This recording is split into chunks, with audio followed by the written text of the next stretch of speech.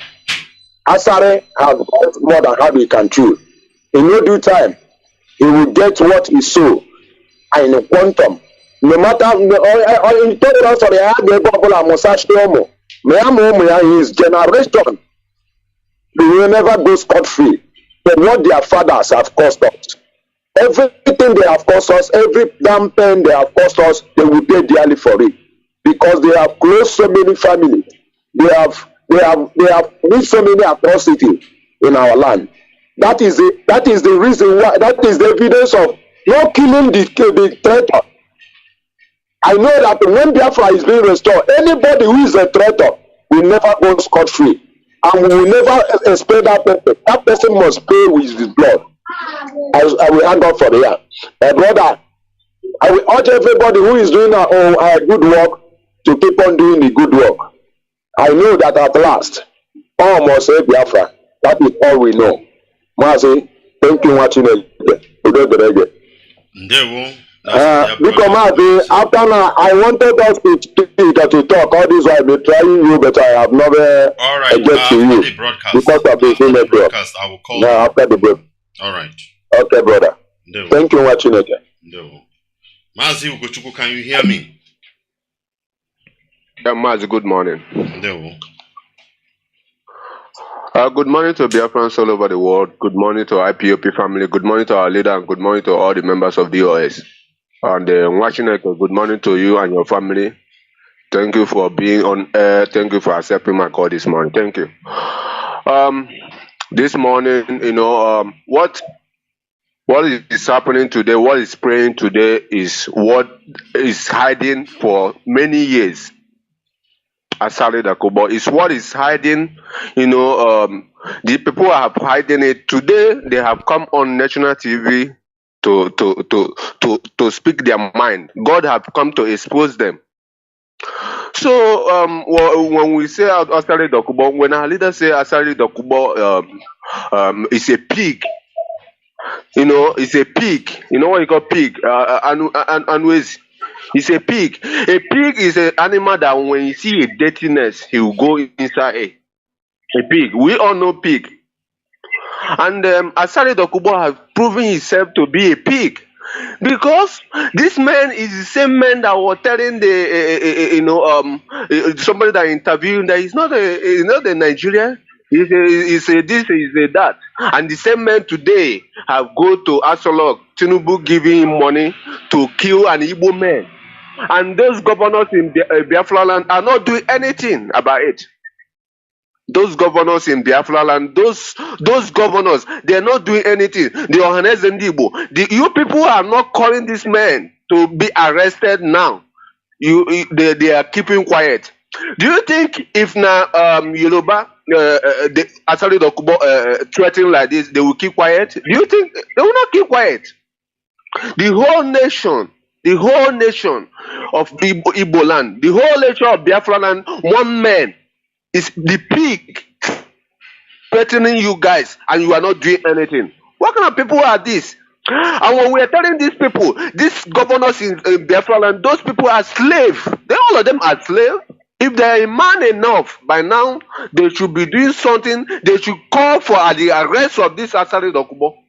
and they will receive a punishment, because when you threaten the whole nation of Biafra land, the whole nation, when we are talking about the 70 million people, one man is threatening. One man is threatening.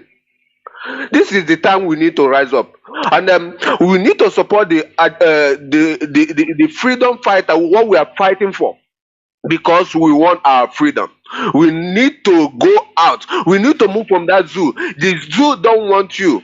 They want only killing our people. They kill our people. They're using their agents to be killing our young people. Those people that will fight for you. These are the things. When we are telling these people, be watchful, be careful with the people that you associate with. They are the enemies are among us.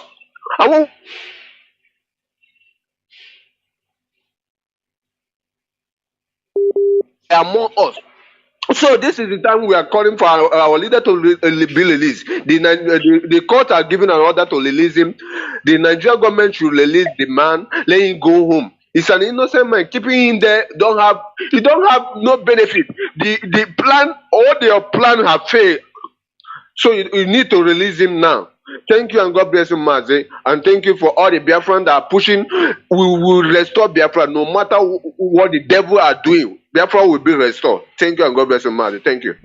Thank you very much, Mazi Nwachineke, and keep on the good work. Let me bring in Pastor Bethel. Pastor Bethel, can you hear me? Pastor Bethel, can you hear me? Pastor Bethel.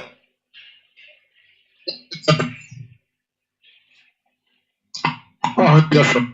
All hail Biafra.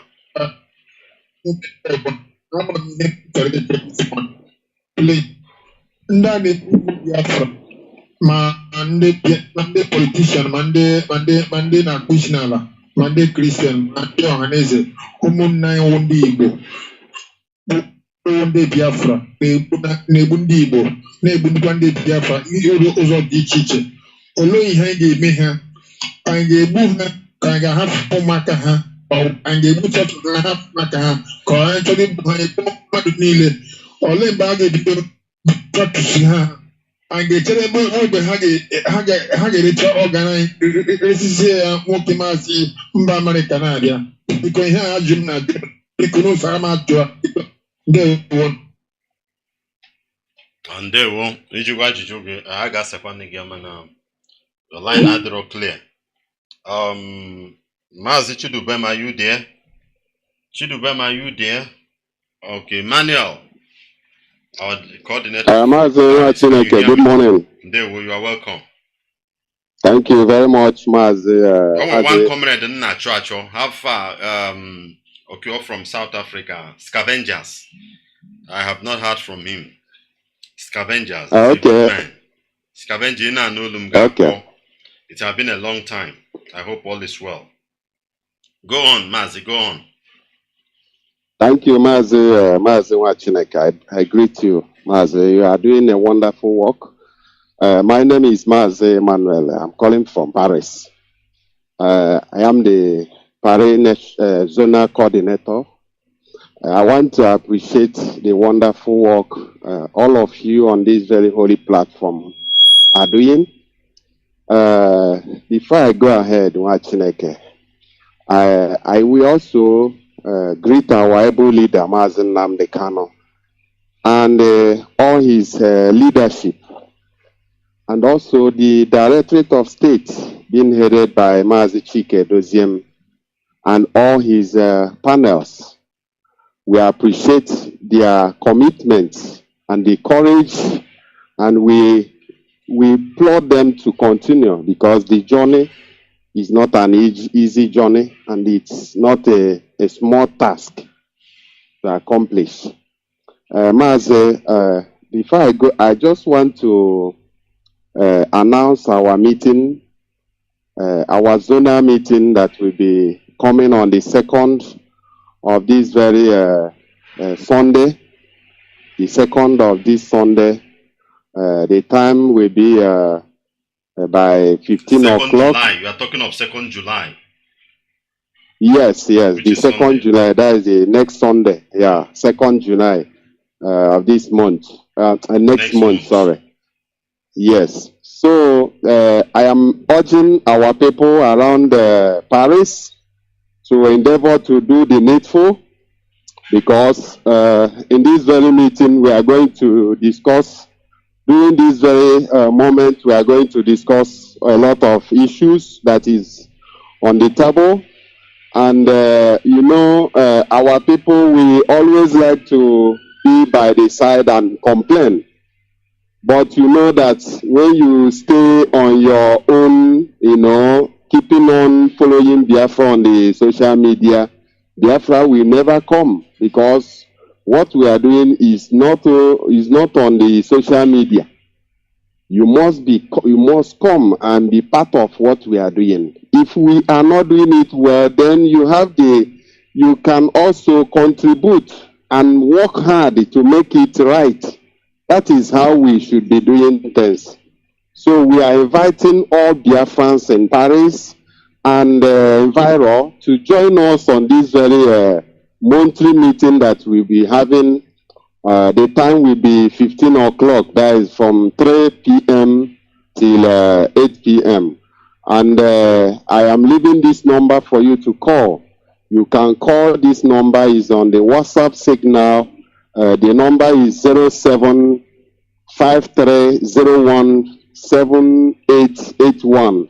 I repeat the number for you to call: 0753017881. Call this number and you will be well informed about our meeting. So, Mazi, before I drop, I just want to tell our people, because all what you just highlighted they are very, very relevant. But Mazi, we can never know that we are under threat except all Biafrans, all of us. I mean, both the Jaws, both the Riverline brothers, both the Upland brothers, until we come to the level where all of us, we know now that we are in real threat. We are in real danger. You highlighted some of our brothers that they sent to Saudi Arabia. And when I overheard Mazi yesterday when he was playing one clip. Some Igbo people, they were calling the name of Allah and praising Hope Uzodinma and calling Chuku and all those kind of stuffs. So you now notice that. So if our people who are claiming to belong to another religion are now happy that the governor the so-called governor is accomplishing their own wish, that means our brothers, the people we are calling our brothers, has been indoctrinated to be seeing us as infidels. The people forgetting that first of all, we are Igbo people. First of all, we are Biafrans. They have removed all those things. Now they are seeing us differently. Do you see the danger we are seeing? And until we understood that this danger is not only IPOB, because when we are shouting it, it seems that we are, creating tension where there are no tensions. We are creating dangers where there are no dangers. But those who are in Biafra land, those who are in diaspora, most of them don't care. They don't want to know. And they are the victims of these very criminals in our land. And they are enabling them, helping them. So this kind of people, I don't know how are we going to treat this kind of people, because it is getting out of hand.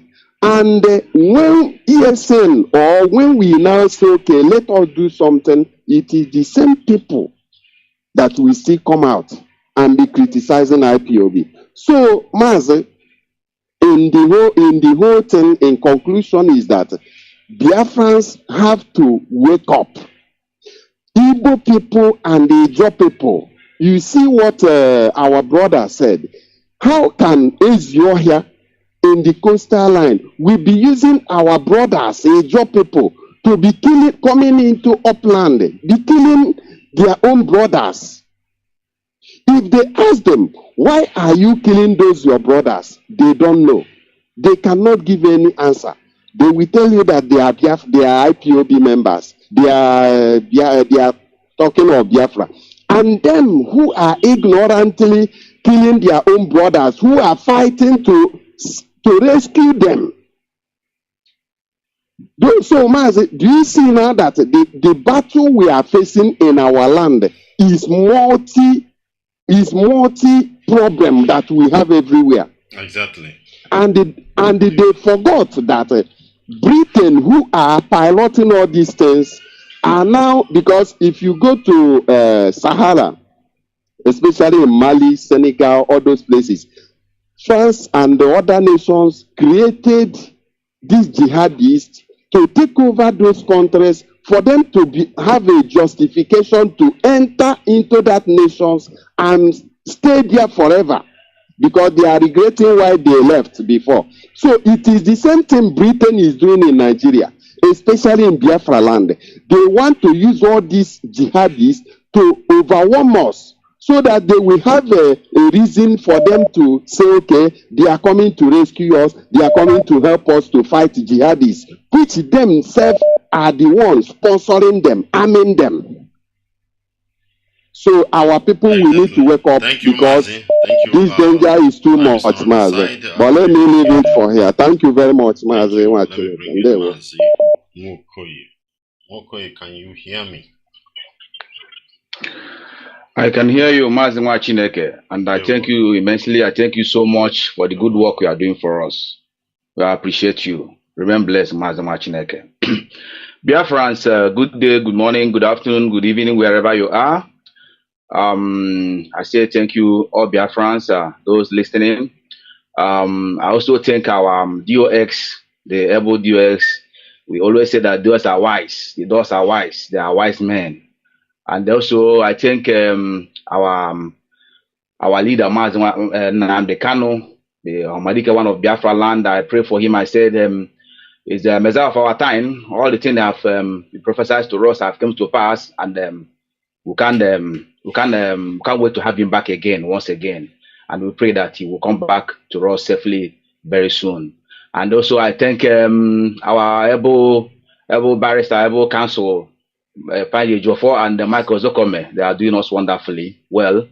Not Aloye Jimako, who we know that is against what we are doing. He's trying to work with infiltrators, working with Kanu Takano, the guy that vowed that he wants to slaughter his own.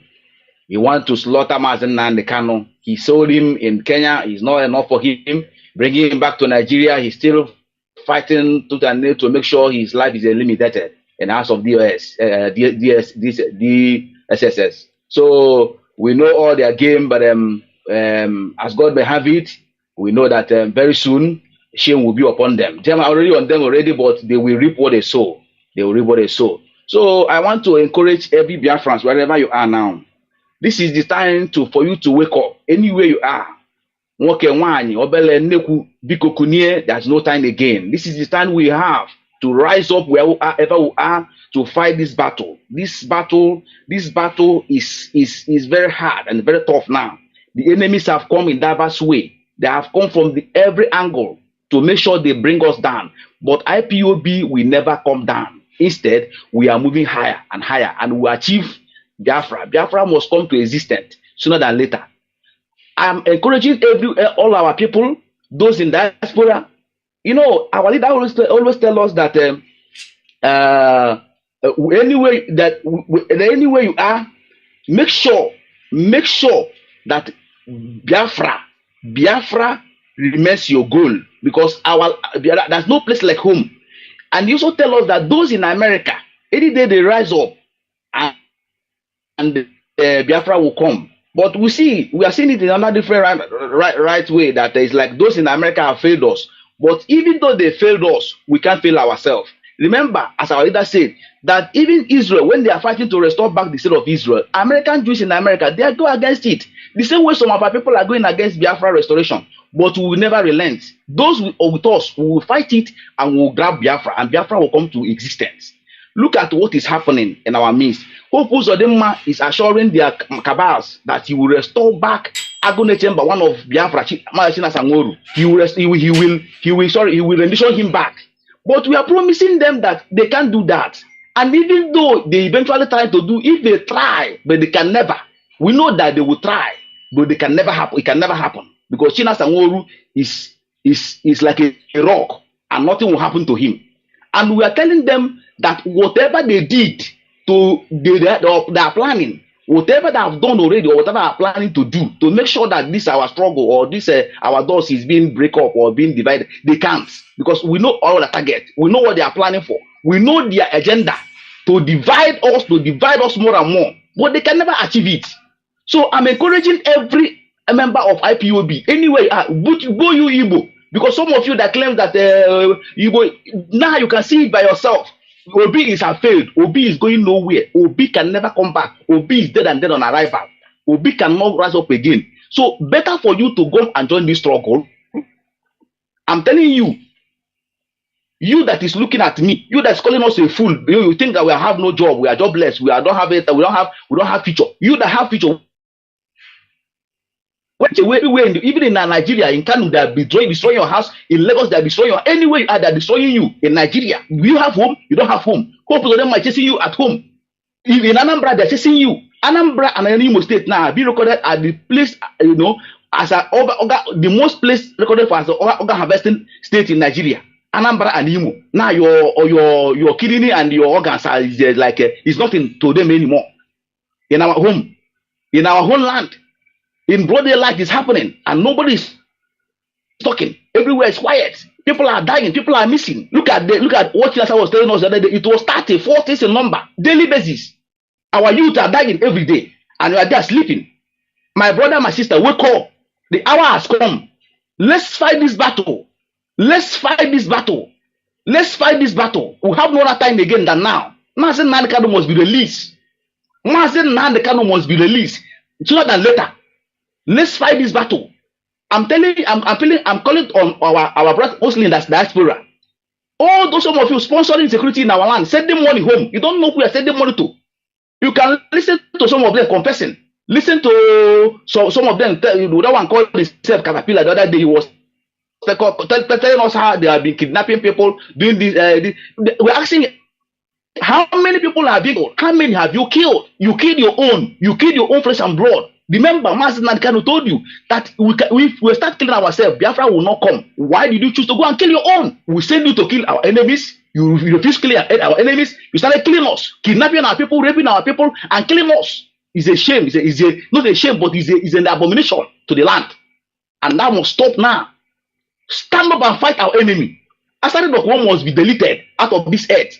Make sure all our enemies, Fulani herdsmen, wherever you are, buy them. Buy them before they buy us. Don't die like a coward. I will never die like a coward. I am Mazi Nwachineke. If they come for me, I will die with all my enemies. I will die with all my enemies, without fear, without anything.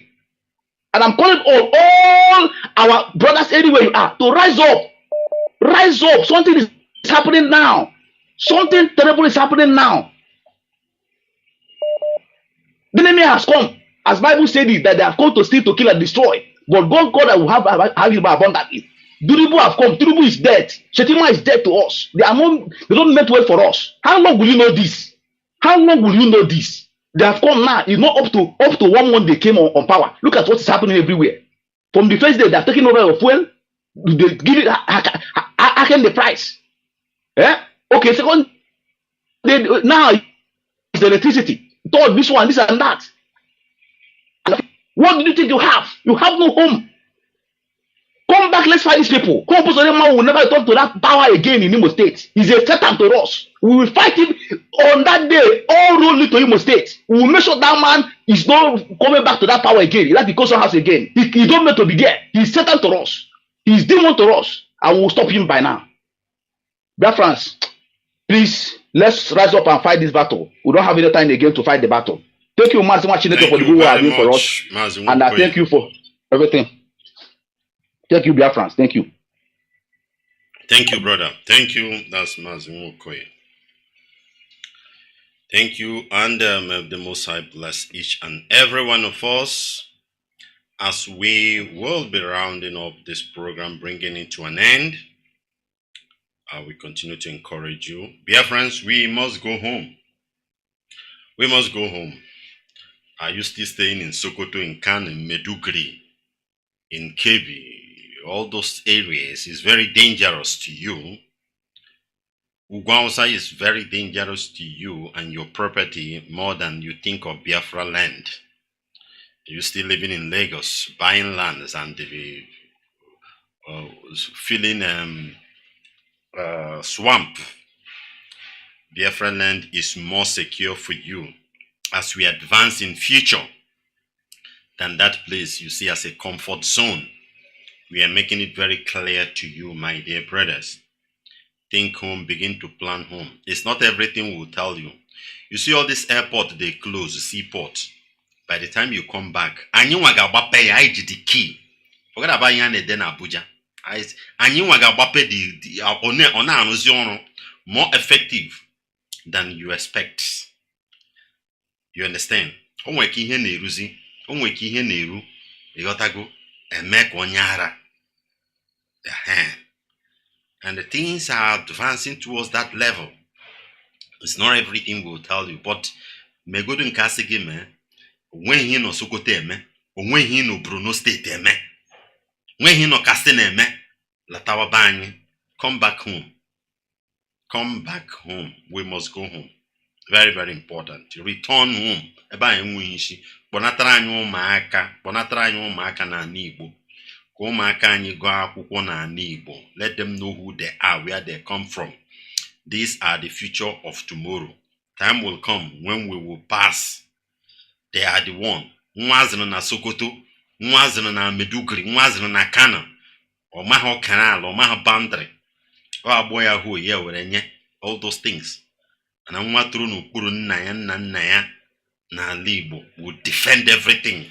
He will make sure that the culture of his father stand, that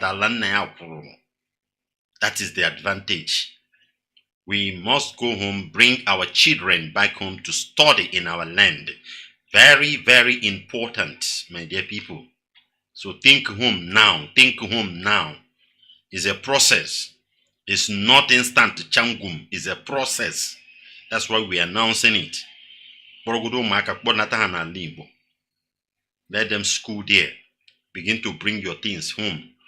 Sell those you can dispose. Ganula kagana ego ba ona de behiha. Agekwe gi ono from awudu na ekwakasa gi ono. Iganula kure na ego lobele nyere gi kama efi na ya banari. Oro ozo ki betre ya is okay. Ilata na buying. Na emegodu. Hapugodu ga ga no di anako. Anyway, we will solve the problem. I ga solve this problem. Happy ya.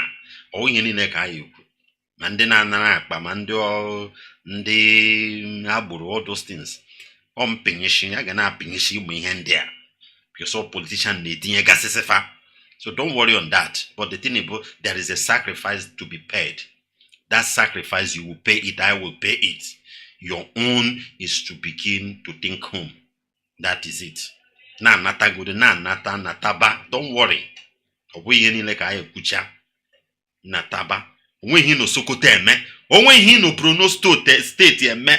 Owe hi no Kebbi eme. Owe hi gwane happy yan. Latawa bang. Come back home. We have a very fertile land. Buy tractors. If you have the money, go and till the soil. Fulani cattle cannot just destroy your crops as it was before. We cannot see our people investing in agriculture. And Fulani achirefi, one useless biataya. Nenwe more no gashi, more no kam madre. I apta men ga apta fukwega ha mebazi. Ya na ata ihe atakwa ya. All these things will kwa na atu nilu na akasi gi obi for things. You are one ga azụ ahịa. You get into agriculture, you make it. You want enough money. You get into real estate, it will take time. You will make it. Let's think. As I said before, some of our African brothers in Caribbeans, there is a kind of belief system they have. They have this Hebrew belief. They want to return back home. Some of us may not believe this, but them, I interact with them. We have congregations. We discuss. We talk. They want to come back home. Mostly, even those in America. Forget about an Igbo man that moved to America and stay. An Igbo man that moved to America and stay will be more stupid than the black foundational black Americans. Those ones want to go home. That is what they do. Those ones, when they die, there are two ways in America, as I had. Is either when you are alive, you sign. When you die, the government will take your body, use it as take it to the lab, use it for experiment, butcher it and whatever, and burn it and give the ashes to your family. They bury and pay you. They do it. Or if you have money for burial or whatever, to avoid the crimination and all those things. There is this belief they have. They don't want those kind of things, but they don't have money. So if you don't take care, you may be criminated. I'm telling you, most of them don't like those things. But the thing is that when they find their origin, or Zoological Republic with all this rubbish going on, they are scared. They are scared.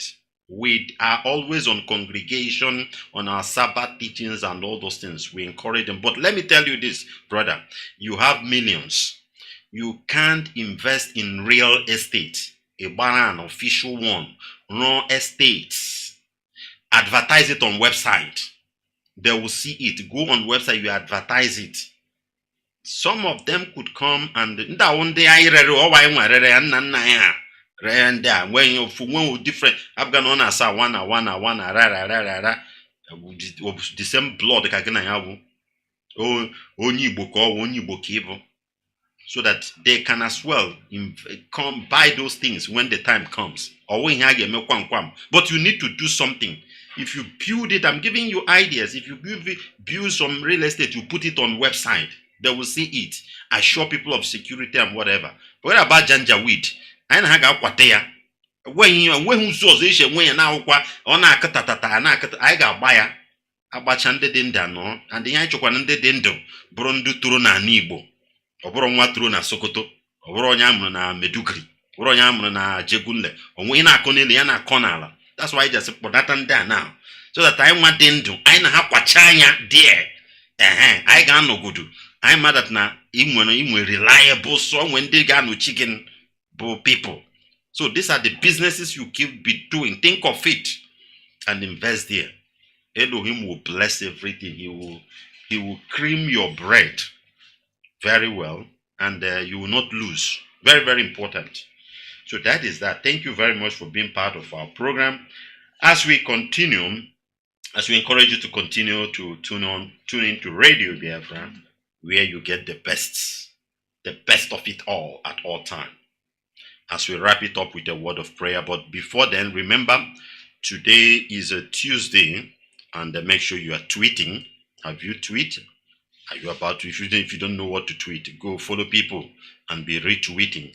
You don't need even to waste your time. If you don't know how, just go in a retweet. It's very, very important. Also, those that are on Facebook, share things. Share, help to share. Let it go viral. Is your duty. But you watch Anka. Help to share it off. Share it out. Very, very important.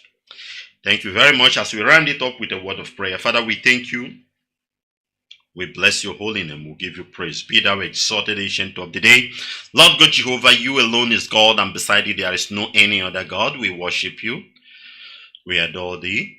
We will praise your holy name. Take glory, Almighty God. Take glory, Abba Father. Take glory, Jehovah Ebenezer. Take glory, I am that I am. Because there is none like thee, O Lord, and there will never be any. We thank you for everything. We say, hallowed be thy name. We thank you for the life of your servant, our leader, Mazi Nnamdi Kanu. We continue to pray with Psalm 23 that you, O Lord, is his shepherd. He shall not want. You makes him lie down in green pasture, leads beside quiet water, restore My soul, guard me in path of righteousness for his name's sake.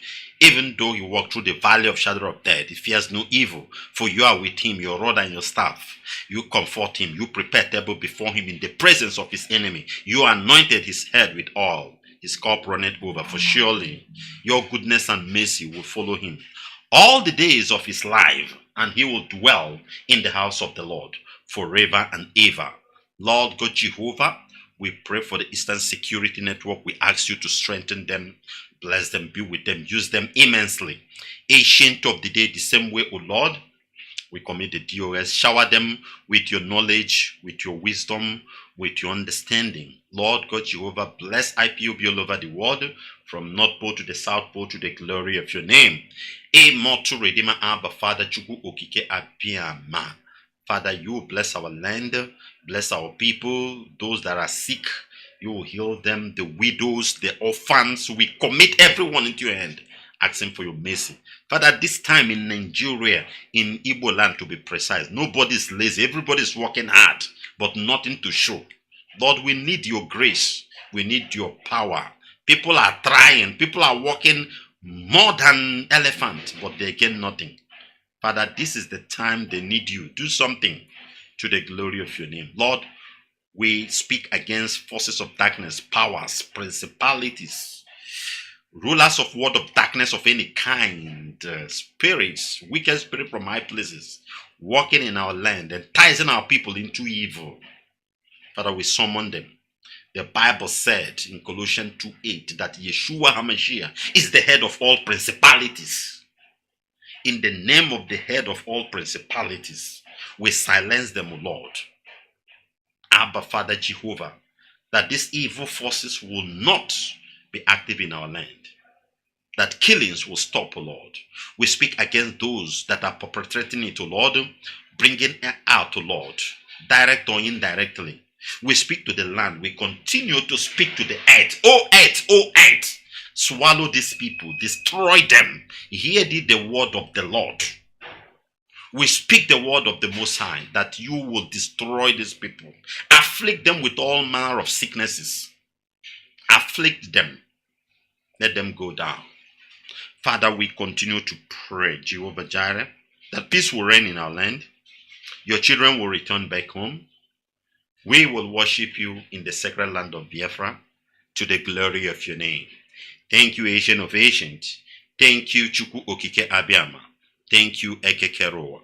Blessed be your holy name, that it will make this prayer in the beautiful name of your beloved Son, Yeshua HaMashiach. And I leave you with this word. The Bible said, by the greatness of his power shall his enemy be subdued. Psalm 66, verse 3.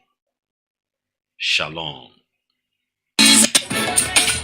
The true goddess. Cascades on it. Biafra.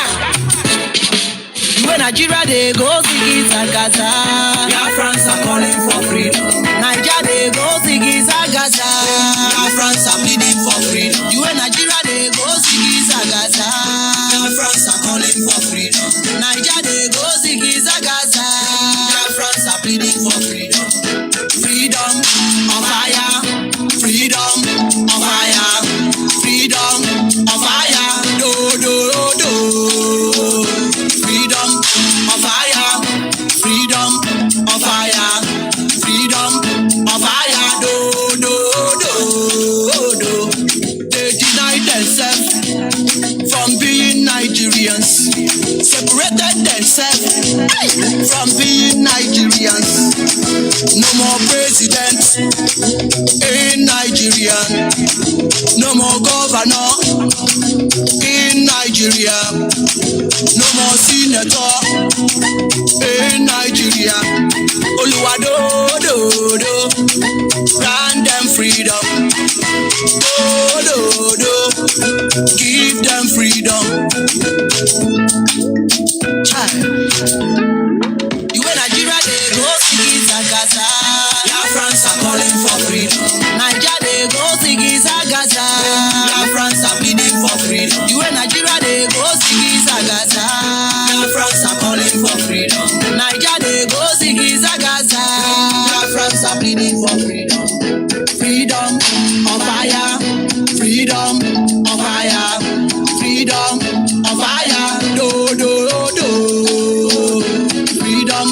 of fire, freedom of fire, freedom of fire. Do do do. Killing every day is not the best. Raping and killings every time, it's not the best. Bumpy everywhere, it's not the best. Shooting all the time, oh, it's not the best. For how long? See our people they die. For how long? See many people they die. Patakatakam, hey! Oh Lord, when will this stop? When Nigeria they go Ziggy Zagaza, Biafrans are calling for freedom. Nigeria they go Ziggy Zagaza, Biafrans are pleading for freedom. You and Nigeria they go Ziggy Zagaza, Biafrans are calling for freedom. Nigeria they go Ziggy Zagaza, Biafrans are pleading for freedom. Freedom of fire, freedom of fire, freedom of fire. Do do do. Freedom of fire, freedom of fire, freedom of fire. Do do do. Nnamdi Kanu fight for freedom, God will surely give you way. Nnamdi Kanu fight for freedom, God must surely give you way. Rising sun, Biafra is the rising sun, rising sun. One day Biafra will get their freedom.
Chukwu okike abịama, Chukwu na-afụ na ife afụ na nzuzo, Chukwu mara onye aka ya dị ọcha na onye obi ya dị ọcha. Nwoke sị na ya ji ọfọ, nwaanyị sị na ya ji ọfọ, mana ọfọ mara onye ji ya. Ụkpaka na-agba n'udu mmiri ọchịrị ọzụọ, ga n'ogwe o mechi ụzọ osi nke ara na-azụ ụmụ igiriga ọgụ nke mmụọ. Ọ gịnị ka m ga-etu gị ka o zuolo gị? Asị m n'oge akara aka eluo, ịbụ mmụọ ka mmụọ, ibe ka ibe. Chukwu okike onye obiọma sị m unu binye n'oge akara aka eluo. Mmụọ niile m na-ejere ozi asị m unu binye n'oge akara aka eluo. Oke mmụọ, oke mmụọ, oke mmụọ, oke mmụọ, oke mmụọ, oke mmụọ. Mmụọ niile m na-ejere ozi asị m unu binye elu. Tetenụ n'ụra, tetenụ n'ụra, tetenụ n'ụra, tetenụ n'ụra. Asị m n'ọnwa unu nwoke bụ nwa eze Chukwu bụ ụzọ mba aka ji ọfọ Igbo ọzọ eme nte eme ime. Ọ sị m nọọ ya nọ n'etiti unu taa. Ọsọ unu binye enu n'oge akara aka eluo.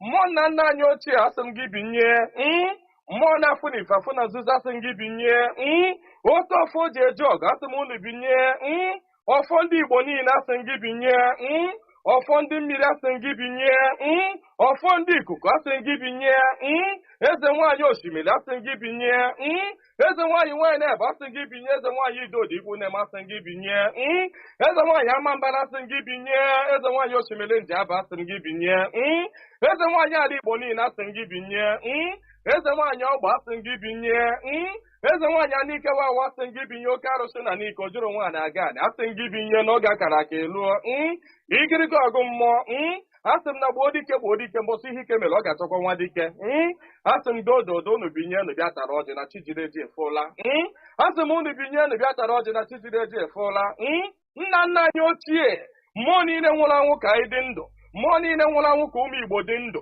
mmụọ niile nwụrụ anwụ ka Maazị Nnamdi Kanu dị ndụ mmụọ niile nwụrụ anwụ ka ụmụ Biafra dị ndụ asị m unu binye n'oge akara aka eluo asị m na gboo dike mbọsị ihe ike mere ọ ga-achọ nwa dike ọ sị na mberede nyiri dike na mberede ka o ji ama nwa dike ọ ya ka m ji akpọ unu n'isi ọhamadike bụ Maazị Nnamdi Kanu ya nwa bụ Maazị Nnamdi Kanu otu mkpụrụ anya ji isi ụgwọ otu ọnụ na-ekwuchitere mba niile ụkpaka na-agba n'udu mmiri na-agba n'oge nke ya asị m unu binye n'isi ya nye ogologo ndụ na-arụ isi ike napụta ya na eke napụta ya n'orie napụta ya na afọ napụta ya na nkwọ asị m na ahịa akara aka anaghị eri nwa ngwụrọ na ahịa akara aka agaghị eri Maazị Nnamdi Kanu asị m unu gaa napụta Nnamdi Kanu na eke napụta ya n'orie napụta ya na afọ napụta ya na nkwọ asị m mee ka ọnụ niile kwụrụ njọ n'isi atụgharịa kwụ mma ka ọnụ kọrọ ogiri ọnụ kọrọ ogiri lacha Chukwu okike abịa ama onye jiri mmiri siri ike kpọọ aja were aja siri ike kpọọ mmadụ asị m na taata bụ ụbọchị eke n'ala Igbo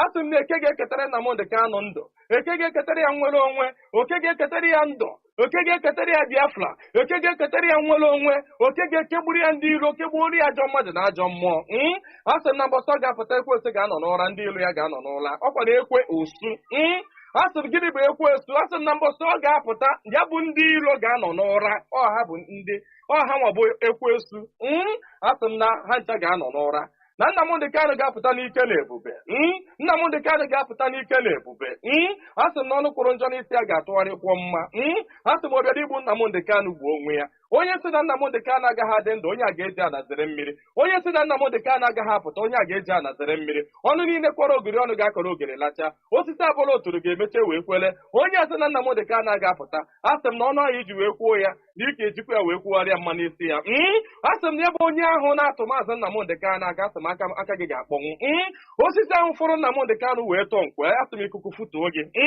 anya ọbụla fụrụ Nnamdi Kanu kwawa akwa alịla asị m alịla akọrọ ya n'anya onye fụrụ Nnamdi Kanu cheta ihe gburu nwa ya ihe gburu nwa ya gbuo ya maka na ọ bụrụ ya gburu nwa gị Chukwu okike abịa ama asị m na mberede nyiri dike mberede ka o ji amawa dike asị m na okirikiri ka a na-agba ukwu ose ọ dịadị ukwu ose elu na okirikiri ka ndị iro ga-agba Nnamdi Kanu mana ha ama mkpata ya aka ọ sị na nkirikiri ka ọ na-ekiri odido jiri odido enyi ozu na ọkwado nkirikiri ka ndị iro ga na-ekiri ya mana ha ama mfụ ya anya asị m na eje anaba isi ije asị m na Nnamdi Kanu ga-eje na ọ ga-ana asị m na inye anaghị eri ọba maka na inye n'ọba bụ nwanne inye agaghị eri Nnamdi Kanu maka na ọ bụ nwunye asị na Nnamdi Kanu ga-adị ka echi na echi anaghị agwụ agwụ maka na ije ejere bụ ije mmiri ọ bụrụ eje nkụ asị na ya bụ ije ga-abụ ije mmeri asị m na ọ ga-anata n'udo asị m na ọ ga-abata sirili welere asị m na unu ga-aga kpọnatara anyị Nnamdi Kanu asị m unu ga-akpọnatara anyị Nnamdi Kanu ga kpọnatara anyị Nnamdi Kanu ga tụnye ugo ga nye ya mmeri ga nye ya mmeri ga nye ya mmeri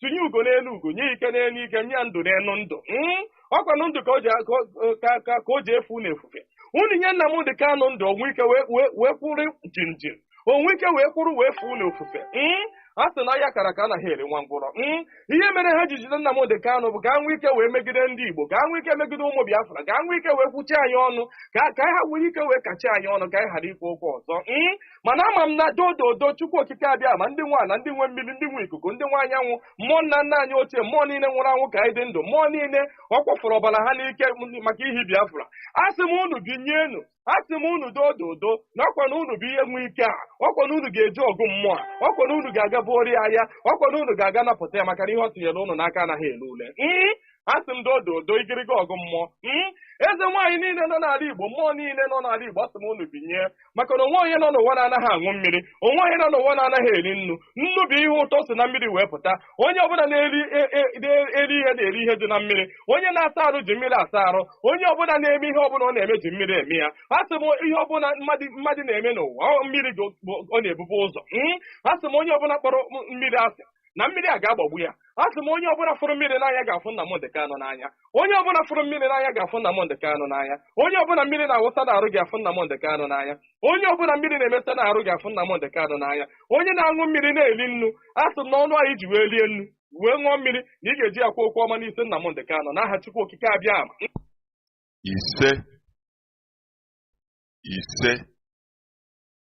ise. Good morning, good afternoon, good evening, and good night, great Biafrans and lovers of freedom. This is Radio Biafra House of Service coming to you through Radio Biafra London.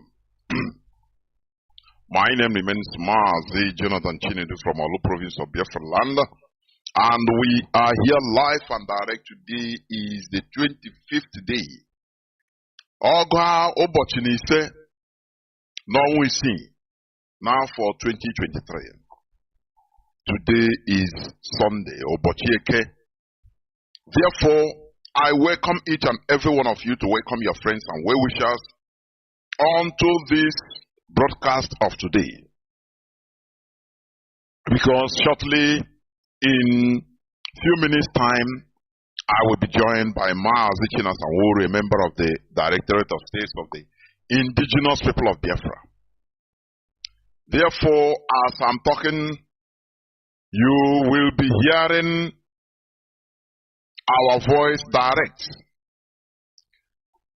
through FM in Biafra land, frequency modulation in our radio, in Radio FM, CHK 102.1 in most part of Biafra land. Therefore, you have to tune in. Also, you can hear us, you can get Radio Biafra through satellite, free to air satellite. You can be hearing our voice. You can be listening also through our application, IPOB Community Radio is a very low data consuming application.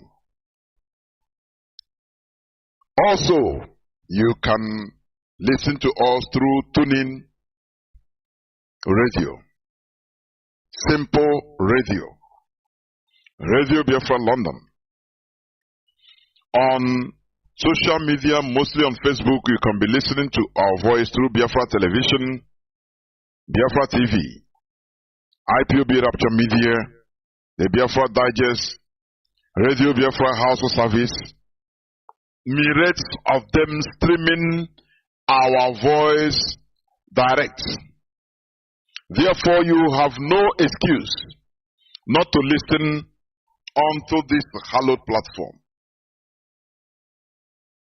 I once again welcome each and every one of you to today's edition, because today is a special edition where Mazi Nwachineke will join us shortly in order to make some expositions concerning the issue of utmost concern in this struggle in our land, concerning our leader also, our leader's situation and all the rest. Therefore, you have to lend us your ears. Come with your pen and papers, because today is going to be special. Radio Biafra London is in defense of freedom. We are not going to back down. That is the mistake the Nigerian politicians are making. They thought that this struggle, IPOB, is just like any other struggle or any other agitation by Igbos they have seen. Our leaders say we continue until we wear them down. IPOB is indestructible. All these phrases, maybe you've not fully understood, but by now, I know by now you are understanding. What we are doing is championing the restoration of Biafra. Because if Nigeria is good, or do things according to normal, there will be no such agitation. Do you understand me? If Nigeria is working, we wouldn't be in this agitation. But Nigeria is created in order to fail. Nigeria is created for these problems that are everywhere. Chaos. That is the way Nigeria is being created, because it's artificial. Foreigners created Nigeria for their purpose, for their interest and their benefit. We are not asking something very huge or extraordinary. Do you understand me? Imagine, let's come down from the foundation. Imagine in a country of 200 and something million people, the only port, the only seaport is situated in one side, Lagos. Lagos is the smallest state in Nigeria. Do you understand that? Do you know that? Lagos is the smallest state. I'm not talking about city. State in Nigeria. But in Lagos, there are 3 seaports. One international airport. Do you understand me? Now, whereas in Biafra land, we have coastal areas of Biafra land. We have water bodies. But there is nothing like a seaport. No international airports. Whereas we are more traveled. And we are, engaged in more economic activities in Nigeria more than any other set of people in Nigeria. But they are punishing us. I don't know why. I don't know. Now you want us to keep quiet and say, okay, let us accept it like that. People should have conscience. I say, people should have conscience. Some years back, I was watching an interview with they are interviewing one Yoruba man. I have checked that interview, I cannot see. He's talking about, they are asking, but why no seaport? Only one seaport in one side of Nigeria. Whereas, no seaport in Biafra land. The man said, no, the water is not deep enough for ocean liners, for vessels to anchor. And when he was saying that, he wasn't uncomfortable. He was stuttering. I was watching the body language. He was stuttering because he wasn't he's lying. Let me tell you, Calabar Seaport was, Calabar was the first capital of the amalgamated Nigeria. The first capital. And Calabar Seaport was where everything started. The Europeans started removing slaves, carrying out slaves, the anchor ships as they want in Calabar Seaport. But all of a sudden, they closed it and there is no more deep enough. Only Lagos. They built 3 seaports. Sometimes we have appealed to the conscience of to whom it may concern. But we saw, what I see in this world, there is no conscience. Once it comes to politics of people, there is no conscience. So I don't even want to appeal to anybody's conscience. That is how the world is. But the problem is, we call Nigeria one country, and everything is denied in Biafra land. Look at our railway line, systematically removed from Biafra land, all dismantled. and it doesn't cause media brouhaha. Everybody is comfortable with it. If I want to land in Nigeria today, go to Biafra land, I will first of all land in Mohammed Airport and have inconvenience. Go through different inconvenience. If you are going through road to the east, you might be kidnapped, you might be killed, you might have accidents. All these are artificially done in order to dehumanize us. Now, I ask people, let us be honest. If it was maybe your own tribe or your own people, are you going to continue in that type of setting where everything is systematically denied? Look at today's government. Previous governments and today's government, no representation of Igbo people. No, nada, nothing.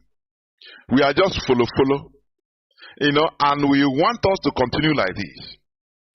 A time comes in a man's life, you become suicidal. He's saying, when you are pushed to a corner, to the wall, you have to explode. Hooke's law of elasticity. Many people might understand. When you draw a elastic, you continue drawing, it's flexible, continue drawing, but a time comes, it becomes so thin in one place that that is the breaking point. Do you understand?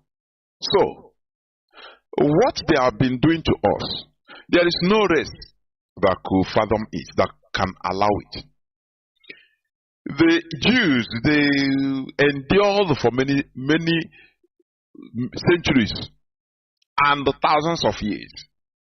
And after they saw that, look, if they continue enduring, they will be wiped off the face of the earth. And they have a very rich culture and history. They say, no, we cannot dissolve our culture into others in Europe that don't want us. That is why the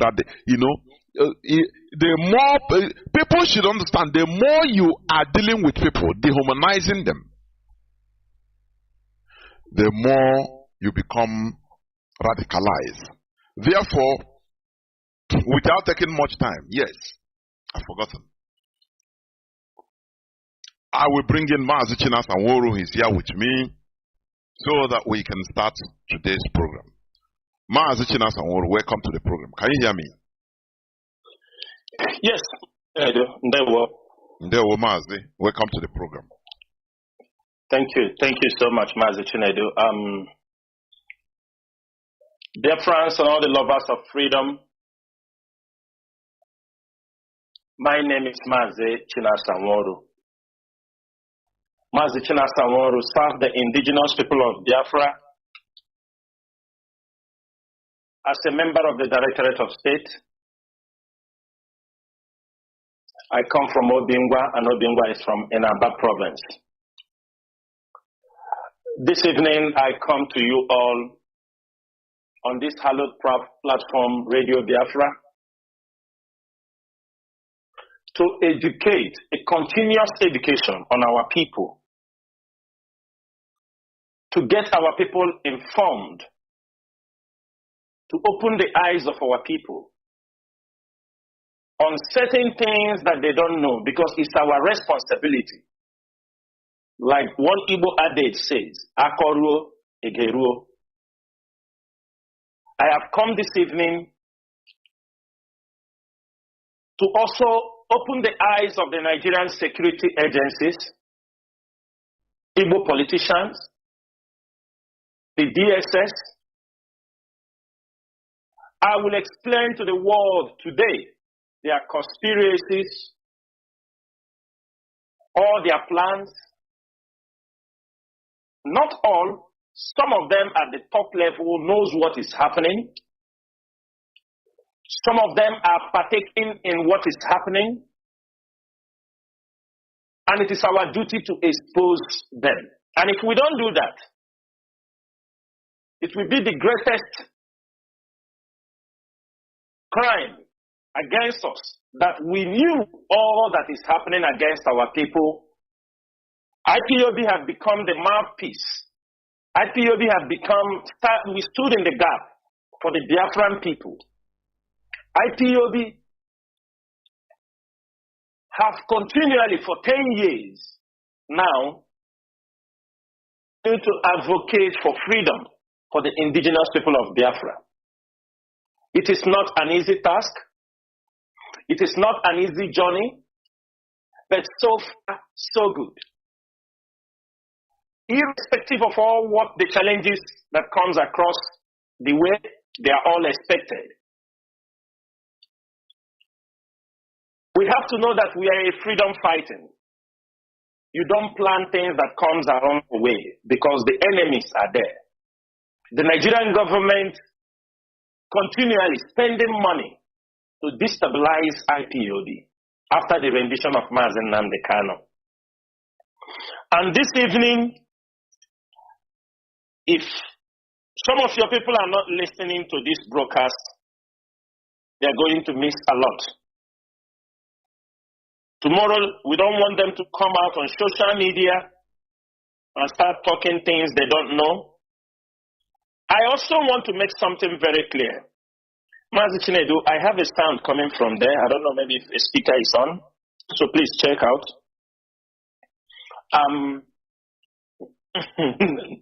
Really? No sound at all. It's okay. Let's go forward. Very clear. Okay. This evening, Biafrans, something I want to clarify before we go to the main topic. And what is that? I want everybody to understand, even the Nigerian security, the judiciary, all of them that are listening this evening, the police, the DSS, and the politicians. What matters in what we are doing and our source, how we disseminate information to the public is through Radio Biafra. Radio Biafra is where official pronouncement in IPOB goes out from. We do not pronounce anything. We do not pronounce anything through a social media platform, apart from the official handles of the indigenous people of Biafra, like the Directorate of State or some principal officers in the IPOB leadership. We realize that most of the news being carried in the public. Mazi Chinedu, can you mute from your own side, from me and you? That would be better. Okay, mute your own side. Thank you. Very, very clear. What is happening? We've found that most times the Nigerian media have become a tool to propagate falsehood against IPOB, propagate falsehood against the mission and the purpose of what we are doing.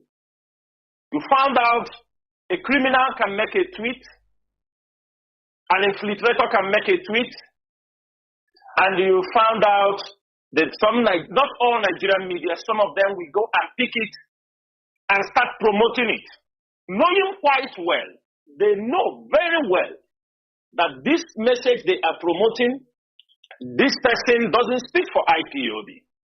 They know the channel how IPOB communicates to the public.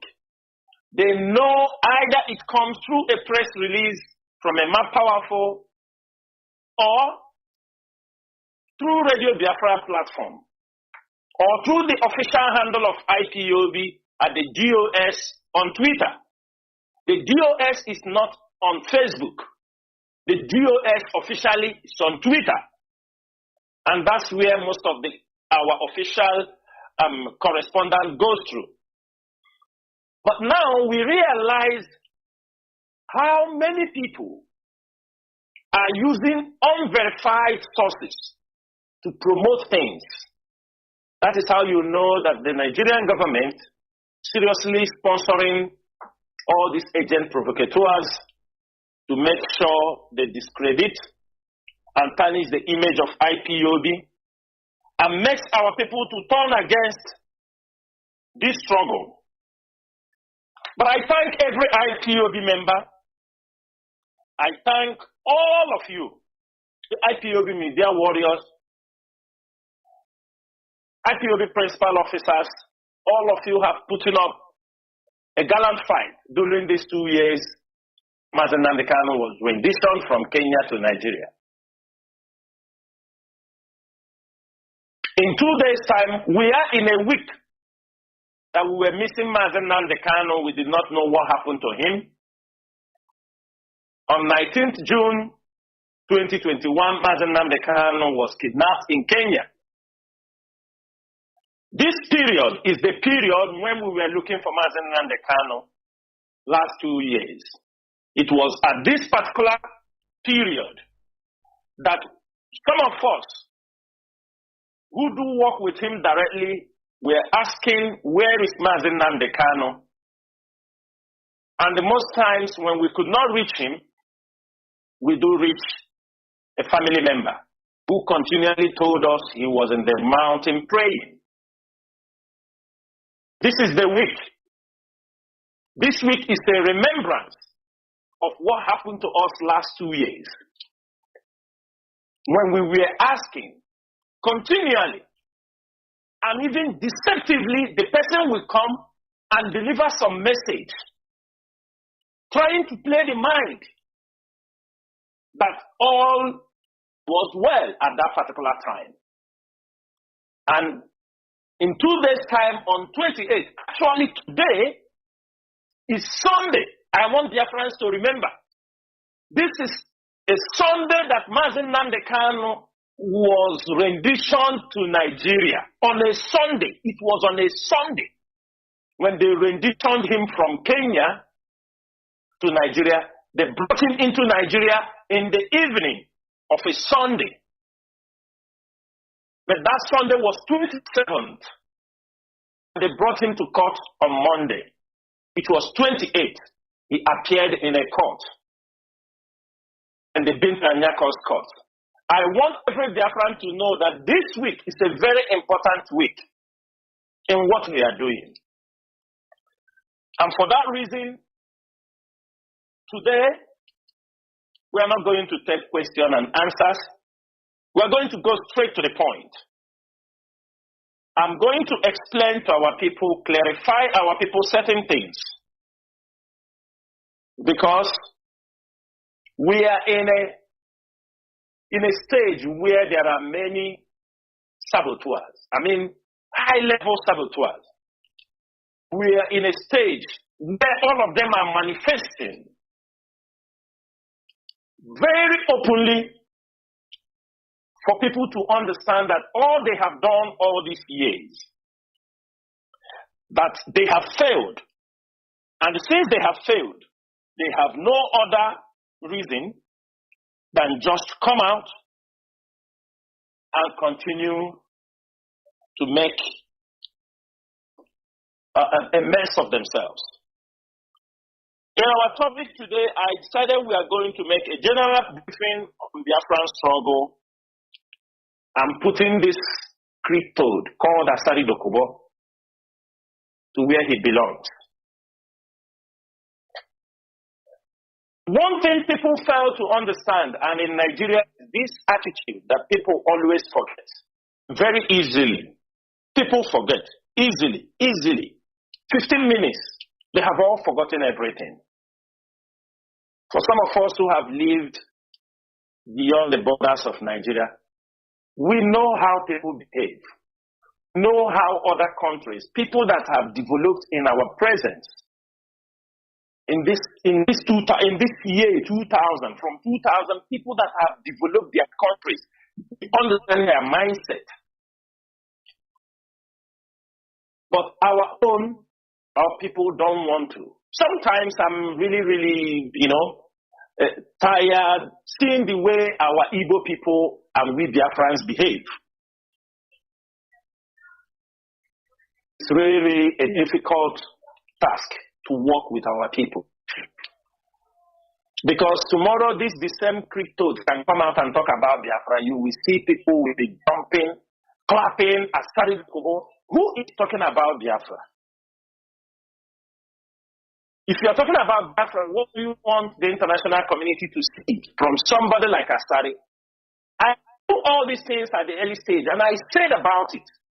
Those that have criminal records, whether you are a freedom fighter before, whether you are a lawyer, whether you are a doctor, whether you are a businessman, if you have a renowned criminal record, I do not say you cannot support the Biafra struggle, but you cannot come out trying to champion the struggle, because the struggle does not end only in Nigeria, where they can accommodate, they can make a drug lord a president, where anybody can be given any position irrespective of what they have done. But what of a Biafra that you want the international community to have, to support you, to see the people standing around you? It must be people of men of integrity. It must be men of honor. It's not something that one thing that comes out from somewhere, he starts shouting Biafra. This is for those who don't believe in themselves. And I am happy today that most of the members of IPOB leadership, why we have not been moved, we are not being shaken, is because if you trace our history, if you trace our olden days, we are people that never participated in Nigerian politics. Somebody like me never voted in Nigeria. Even before I lived, I never casted a vote for anybody in Nigeria, whether from local government to councillor to state to chairman. I never casted a vote for anybody in Nigeria. I never belonged to any political party in Nigeria. I have never. Likewise, many of my other comrades. That means before we come this far, we have already spiritually and physically rejected anything pertaining to Nigeria. I do not mean that those, if you have gotten anything to do with Nigerian politics or before you join the struggle, we do not mean you didn't come in peace. But I'm just trying to explain. One thing people do not know, because these are the questions I have come this evening, I want our people to ask. I want Igbo politicians to think what is happening to their own flock. I want them to reason. Because at the end of the day, if IPOB is not there, if Radio Biafra is not there, they will turn everything against us. I want to understand, can everybody look beyond what we, the leaders of IPOB, are seeing, our other members of IPOB, that somebody, Asari Dokubo, somebody, let's assume is like a second in command of Taliban, a well-known jihadist, from Sudan to Libya to everything, suddenly came to Aso Rock. Came to Aso Rock, the same place the president, the Aso Rock press conference house, where the president, they sat down and carry out press conference. This is somebody, he came in, went straight to those chairs to deliver. The other time, the Nigerian security, the Nigerian media, all of them were talking about hate speech. Hate speech. Somebody who is well known for his hate speech against the Igbos, against other people in one time or the other, is the person that they gave the Aso Rock conference room to come and address the world. The question is this: do you think that what Asari said there, he just come out and say it? There was an in-house discussion. There was an in-house agreement between him and Tinubu and other people who were there. After they have agreed on what he's going to say, then he goes out there in the presidential conference room and make those pronouncements. And if IPOB did not raise their voice, our people will leave it as one of those things. But I'm very happy that Asari came out in those places and said, because these have also now justified all I have been saying on Radio Biafra, all I was doing on Radio Biafra, it have now justified it. Everybody should remember, there was a time, Asari Dokubo, when Mazi Nwachineke Kanu was captured, before they started coming to Imo State, before Hopozadema gave him the contract, Asari Dokubo, it is on my timeline. If you didn't see that video, go and see that video. Asari Dokubo was saying, kill every IPOB member. Kill them. He was raging that our people should be killed. That was the time I confirmed the hatred, because before that time, we had intelligence reports that Asari participated fully in the massacre of the Igbos in Obibo.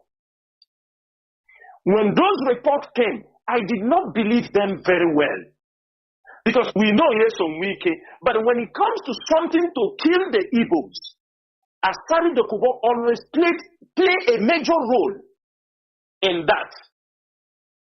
When that video came out, because if you remember, he spoke about this NSAS in that his broadcast.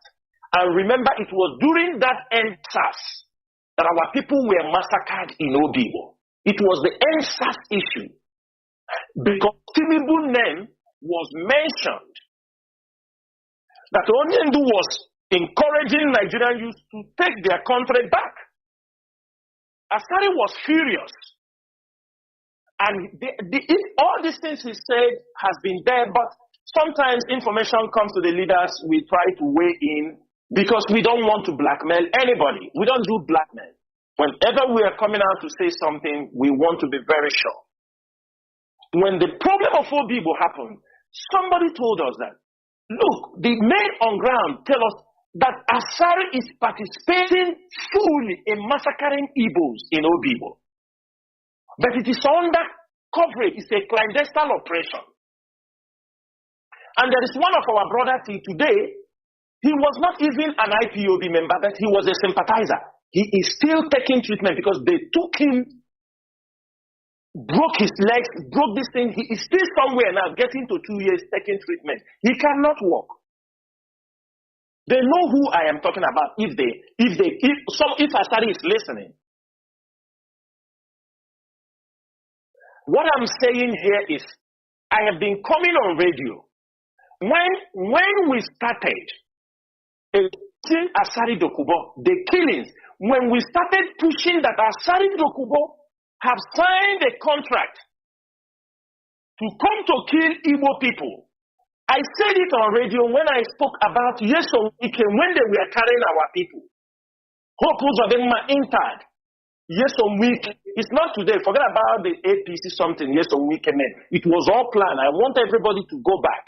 Immediately in the southeast, Nyesom Wike was he was close with Hope Uzodinma. Until they start fighting for the Oye from Oye well.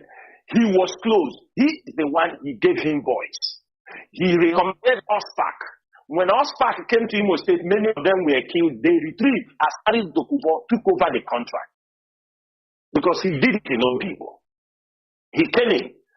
Our people in Imo State, if most of you can confirm on the social media anywhere that most of the people that comes in Imo State attacking our people, they are shouting Asawana, Asawana, Asawana. Anywhere they go, when they are burning out the houses of our people, when they are killing our people, what is their slogan? Asawana, Asawana, Asawana, Asawana. This is what they have been using. And Hope Uzodinma knows very well that our Igbo people, they kept silent. Politicians, sometimes people say, what are you people doing? I want to make it, IPOB have limits of what we do. We are not jack of all trade. We are not jack of all trade. Anybody tell you, IPOB say they are jack of all trade. Because sometimes people are being killed somewhere. You say you are complaining. What are you guys doing? IPOB have also limited resources. For us to come this far, you will know that sacrifices has been made. That is why Asari and Aso Rock raised the voice of NSAS, because the anger of what they did is still boiling in him. And he's still pushing to get more votes, to come to his fold. The Nigerian military, they are gradually withdrawing from killing IPOB members. The Nigerian military, we say it the way. The Nigerian military sometimes they withdrew, since we came on air and they exposed the criminals. The Nigerian military are a little bit careful now. That's why it didn't go very well with Hope Uzodinma. They now import mercenaries. I want everybody to understand what Asari is looking at. Asari is targeting to create his private army in Nigeria, like the way you hear about the American Black Waters and you hear about the Wagner of Russia. Asari is taking that steps. That is why you see him coming to the Nigerian military, people he have done businesses before with oil bunkering, because he's trying to promote a private militia that they can send him to go enter some places. Nigerian security should know this. This is exactly the plan. And as it is happening, that will be the last thing IPOB will allow it to happen. Nigerian government can form him to help him that the killing will not be in our land, because we are going to confront them head on. Irrespective of anything, even last man standing, we will confront these people. In terms of betrayal, people talk about betrayal. Asari is well-known betrayal. From day one, they recommended Asari to be part of what we are doing. Most of us objected it. Because when Onyendu was in prison, they defrauded Onyendu 20 million. That one is just not other ones that we are giving to them. But this is one of the, while Onyendu was in prison. And they come to think of it, who is Asari Dokubo? Asari Dokubo is a man between 1992 and 1998. Asari tried to go for councillor in his community. He didn't go. He failed. Asari Dokubo tried to go for ordinary councillor. He failed in his community. Asari himself, he tried to go for chairmanship. He failed. When he went for House of Rep election and failed, he wanted to make problem. That is one thing people don't understand, because he loves Aso Rock. But there is no way he can come there to represent his people. This is somebody, when he failed, Asari wanted to cause problem, in his area. He wanted to cause problem because he has been repeatedly rejected. That rejection makes Asari Dokubo, do you understand me? Because especially when he formed their Ejo Youth, this thing, him and some people formed, because it was after many rejection in that area. Asari Dokubo now, he wanted to foment trouble. The Kalabari people, they reminded Asari that he's a third generation slave. They reminded Asari that his descendants were Igbo slaves. That's why anytime you see him, he talk about slaves. What I'm saying now, you can go to Kalabari Kingdom and ask them. They reminded Asari that he cannot foment trouble here. But he is a third generation slave in this town, in Kalabari Kingdom. Asari realized that he could not do anything. He moved out. In Nigeria, if they fail you here, you go and form your own. If you are not getting what you want, you form your own. That was how Asari ran to form the Ejo Youth Council. From Ejo Youth Council, he formed his Niger Delta Volunteer Forces. Asari was barred from contesting any political position in Ejo land, in Kalabari Kingdom. Ask him. From there, the hatred when he remembered his roots, he remembered that he told him that he's a third generation slaves. It used to pain him. That's why you used to see him some anger. So you people sold us. You sold, somebody that remember, it was something not accepted. Slavery was something condemned around the world. Many of our people in the River Rai area who claimed that they were sold, or people were going to capture people, sell them, and that was where the slave man were coming, the slave masters were coming in this area. Many of our people, after the end of the slave trade, they refused to return back to their places because of how they were treated. When Asari understood how they came, even the mother, even there is a story in Uzakole. I'm trying to look, I don't know if there's a connection to that. Because there is one uncle we know, they said the sister was sold to the River Rai area during the slave trade, but when she was lucky, they did not put them in the vessel heading for the journey of no return.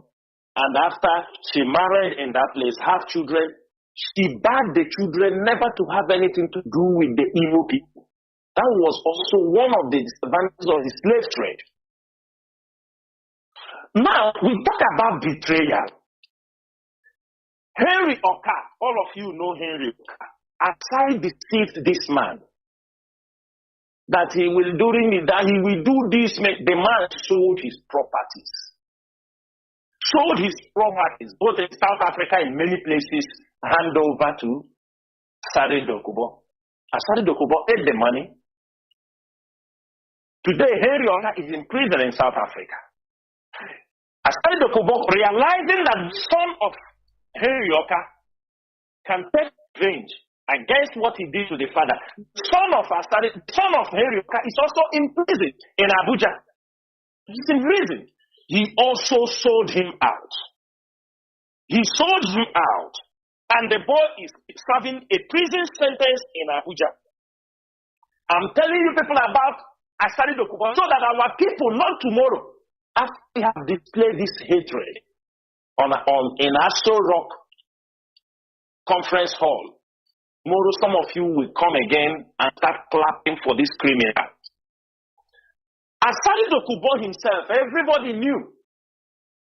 There was a time Mama Gaddafi said Nigeria needs to be divided.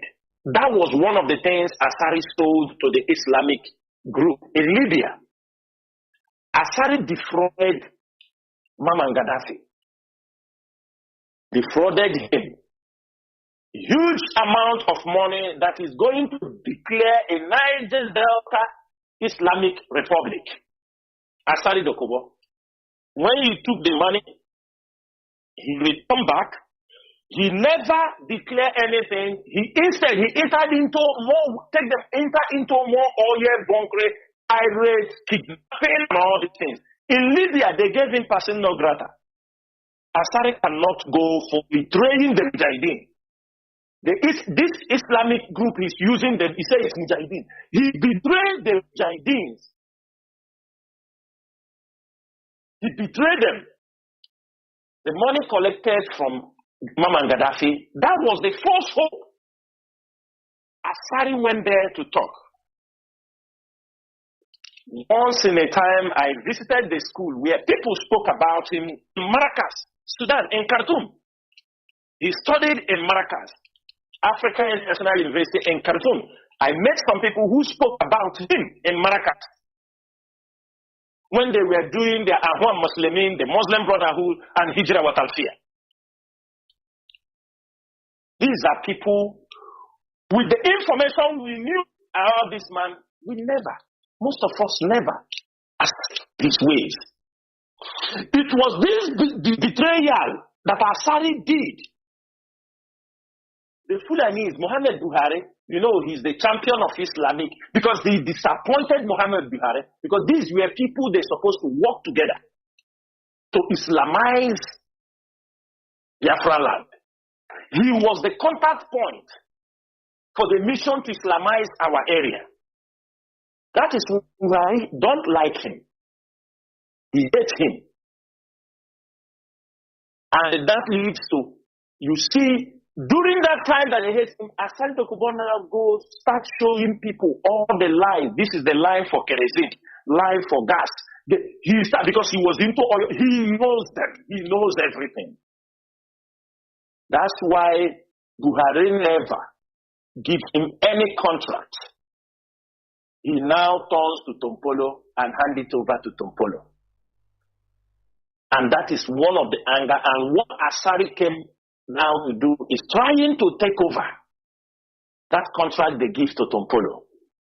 In the early days of this struggle, there were people, I don't need to mention, prominent people in the Riverine area who are not supporting the Biafran struggle because IPOB associated with Asari Dokubo. They told us plainly. They told us, this guy, this crypto, we know him. From the time he was born, we know him. We know who he is. They said, if you want us to support this struggle, if you have anything to do with this man, we can never come close to talk about self-determination with you people, with Nnamdi Kanu, because this man is involved. There are many of them. They say, as long as you are doing what? You are working with Asari Dokubo, we can never come close because this man is a born betrayer. At the end of the day, what they said is true. What they said is true. Now, we have seen all that is happening in our places.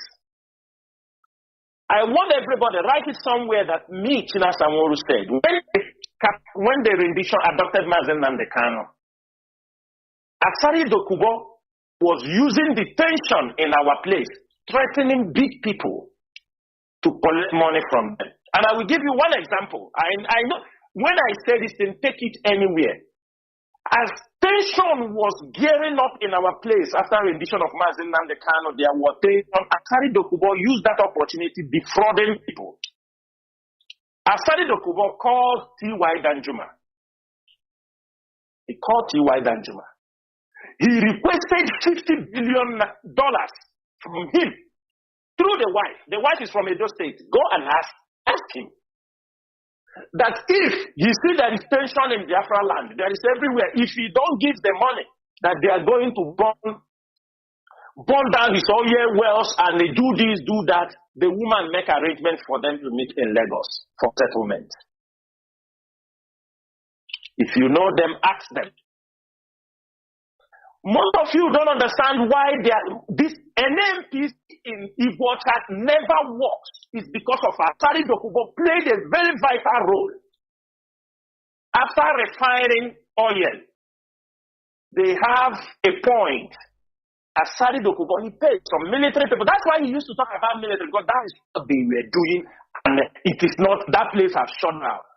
They have points that they put after refining when it's time to distribute kerosene, fuel, diesel. They have a point as NMPCs pointing out for the distribution line. That is why you see in Igbo along the airport road. You know, everybody know where I'm saying. They put up tankers, no plate number. What you will just see is that 3,000 liters, 50,000 liters. They are loading. What are they loading? The kerosene that has been refined. The diesel that has been refined.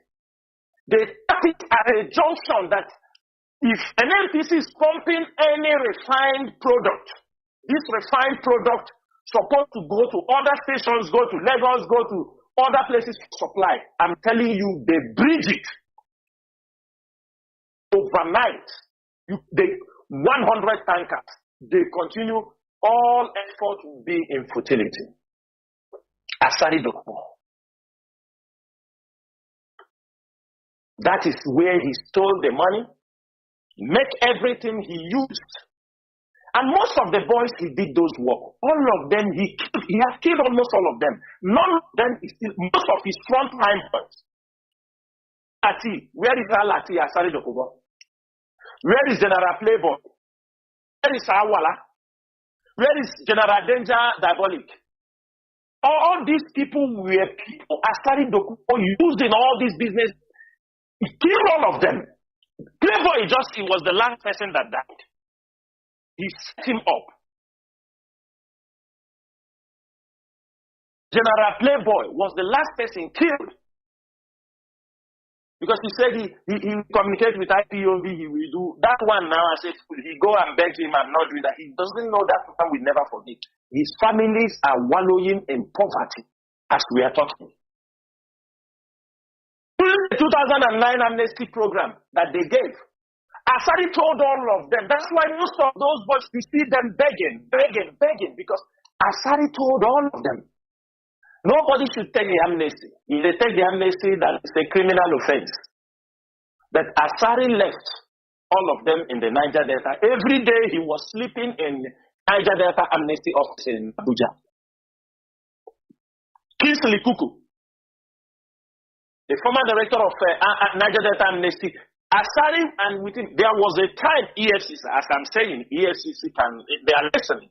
There was a forensic probe on the amnesty office, Niger Delta Amnesty office. When they swept it under Asari and that guy finished that institution, they siphoned all the money. He took contract from the contract. He took only contract. Anywhere he go, he take the contract to destroy that place. That is the same contract he now gone now to Asorok. When all these problems were coming, IPOB, we are seeing it, we are reporting it. When I started, that is why some people don't understand. I didn't hate anybody. But I see the people that there is a member in the DOS, one of our brothers from that region. When I asked him a question one day, when the former British ambassador, this woman, what is her name? This one that left, this short devil woman that left of recent. I forgot the name will come in. When that woman and DSS, when they paid a visit in the Niger Delta, in Bayelsa, they were in Bayelsa. They have meeting with all the people that call themselves the stakeholders, and many of them. Catherine and Leon, Mazi, thank you. Catherine and Leon. When they had a meeting in that place, I approached our comrade. I said, you are in this place. This is what is happening. We have gotten a detailed information. This was when they are giving discussion to give Asari this contract. The DSS is involved. The DSS, they are involved in what Asari is doing. Not the military. I didn't mean that the military are not part of them, but these orchestrated plans with the DSS. DSS is always in the know-how. At the end of the day, I this comrade, I said, this is what is happening in your state, and you're a principal officer. You don't bring information. You don't tell us. This meeting is for what? Because we want to compare the information we have from a fellow comrade. He run around. He goes. When we started to talk about Asari, he even told us, don't talk about Asari, a comrade in this struggle. Don't talk about Asari. If you want to talk, I am the one to raise the topic and they talk. That is when we know there are moles inside us. We will talk about it before Igbo people will talk about it. That time, I want to tell Biafrans what it happened. That time we were trying, Asari said they should kill us. They start coming to Imo State. We start to face Asari. Most of you can remember. 2022. The next thing, we understand. I want IPOB members, I want every of you to remember how time Asari said kill us. Some of them, with this mentality, I now connect all the bodies. Through the people this boy is working with, we got a message from Onyendu to say, leave Asari, and focus this in. I said, what? Somebody who said kill IPOB members. We said, okay. I said, this is a danger coming. When I started coming inside Imo State, the danger grew. You want to talk about Asare, people will run and go and tell Onyendu. They say, don't leave these people. But today, everybody has seen it. Today, you have seen the catastrophe that has happened in our land because of Asari Dokubo. Moles, infiltrators in our midst. When Asari, they started killing, Ospak came to Imo State. When they were attacking, they were dealt with before they give Asari the contract. I am saying it on Radio Biafra. Asari Dokubo, who put of them contracted Asari Dokubo for the assassination of Ikenga Ugochuyene. Chinasa Nworu said it on Radio Biafra. Some of the people carry out that operation and fail. Some of them are also regretting when they start to understand. They were all our people from the riverine area. Consider what you ask yourself, why is Asari Dokubo Ndibo coming from the riverine area? Somebody with a hatred mind that his people were sold, coming in the hinterland to massacre people that he hates. The full enemy. It was the job boys that Asari used for that operation against Ikenga Ugochinyere. Hope of them gave the contract to him because he didn't want some Imo State boys to be involved so that they would link him. He gave it to Asari Dokubo. Biafra land is very small. The boys that was part of this operation, some of them are in water. They say they never knew. They just give them money, say they are going for one work. They didn't know that this guy, when they talk, now they want me, they go kill. Asari Dokubo. You see him many times, he come and boast. He boasts about how he kill us in Obibo. I will get the video and post also. How he kill us in Obibo. He boasts about how he's killing us in Imo State. Governors are keeping silent. Nobody is talking. Ohaneze is keeping silent. When IPOB will start, they will say we are causing problem. I'm saying it here. A criminal is threatening what he will do to us. He will kill us. Brandishing a gun, AK-47, on social media. The governors keep silent. The Igbo stakeholders keep silent. What you people are doing is you stay and watch. Our madness is top notch. Let me say something this evening so that Biafrans will understand. What these people want, they don't want Biafra land to be at peace. Because the moment Biafra land is not at peace, let me tell you, even if a Jofo, even if any lawyer, you speak your English, I'm telling you the national security of a country will supersede any ruling. And that is what they are doing.